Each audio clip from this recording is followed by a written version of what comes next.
السلام الاخوات، كنتمنى من الله تكونوا بخير وعلى خير. بونجور ميزامي، بونجور تو لو موند. البنات اليوم غادي نديروا واحد الوصفه سهله وسريعه التحضير، وبالاخص لذيذه بزاف.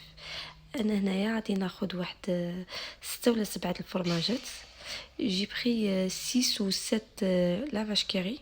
Je vais rajouter un petit peu le mélange entre le persil et le coriandre. غادي نخلط القزبر والمعدنوس البنات كما كتشوفوا مع بعضياتهم. غادي نضيفهم وغادي نزيد عليهم واحد شويه ديال انا كيعجبني ندير فيهم الزعتر كيجيو زوين. un peu de thym. après غادي نزيد الثوم بودره يستحسن. après je vais rajouter un peu de poudre d'ail et de poivre et je mélange. البنات كما شفتيني زدت انا الثوم بودره وزدت ان بو واحد شويه ديال الابزار، وغادي نخلط الكل جيدا وغادي نحتفظ به على جنب. وغادي نجيب هذاك الخبز ديال الطوست، انا كنشريه ما عندوش هذاك الجوانب، وإلا عندكم بالجوانب معليش تزولوا له الجوانب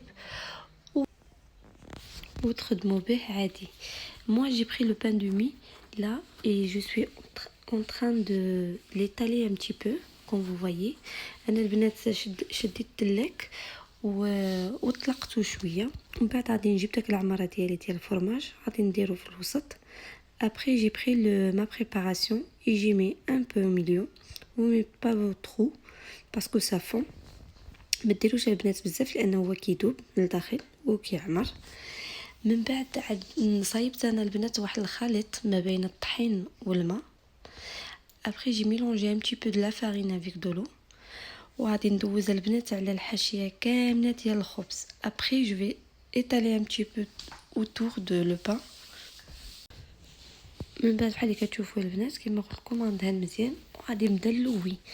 ملي غادي ندور واحد النوبه غادي نلصق هذاك الجوانب بحال اللي كتشوفوا مزيان ونكمل العمليه ديالي حتى الاخر. نحتفظ بهم لصقه مزيان باش ما تفتح ليا شي في القلي. لصقه مزيان ونخليها على جنب. انا غنكملهم كاملين ونرجع معكم.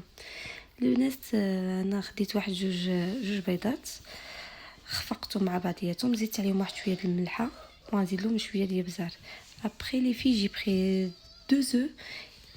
j'ai bien fouetté les œufs, j'ai rajouté un peu de sel et un peu de poivre et j'ai mis aussi de côté la chapelure. بحال اللي كتشوفوا البنات انا غنبدا ندوزهم في الابيض عفوا في البيض. ومورا داكشي غندوزهم في لا شابلور بحال اللي كتشوفوا. غادي نكمل انا الخبيزات ديالي وغادي نحتفظ بهم في الثلاجه حتى نبغي نستعملهم وعاد غنجبدهم نقليهم. et après je les réserve au frais jusqu'au moment de la friture. بحال اللي كتشوفوا البنات انا عملت واحد المقله عملت فيها الزيت خليتها سخنت مزيان ودابا نبدا نقلي فيهم.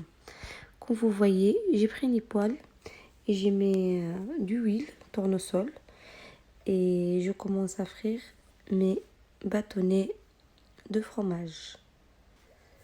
من بعد البنات ما قليتهم من جوج جهات انتم كتشوفوا النتيجه النهائيه كيجيو مقرمشين فنين ولذاذ. voilà le résultat, sont vraiment délicieux et très croustillants.